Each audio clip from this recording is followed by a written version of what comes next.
Hi everyone, I'm Rosaline Alfonso, and now let's interview some students of different College of Occidental Mindoro.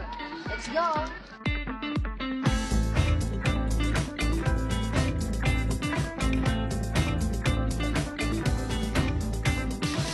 Bilang isang estudyante, naniniwala ka ba na ang HIV ay nakukuha sa pakikipaghalikan at pakikipagtalik ng walang proteksyon?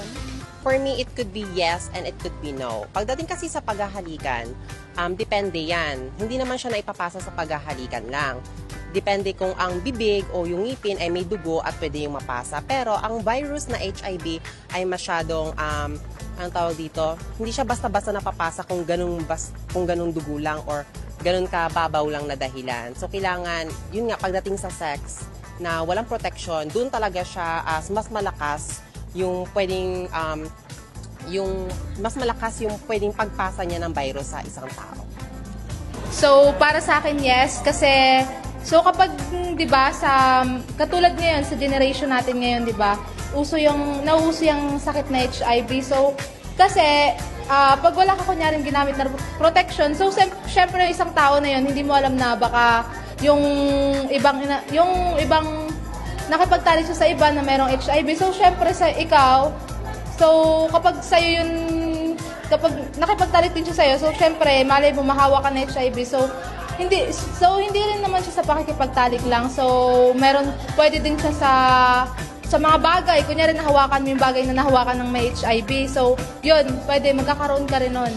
Tapos, katulad ng iba na, yung HIV kasi na yun is, parang madali kang makakawaan doon kasi tas HIV is mahirap siyang magamot or yun, parang sabi kasi nila is yung HIV daw is nakakamatay din.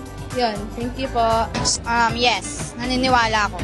Naniniwala ako na ang pakikipagtalik at pakikipagalikan na walang proteksyon ay nakakapagpasa ng mga na sakit na nakukuha sa pamamagitan ng pakikipaghalikan at pakikipagtalik.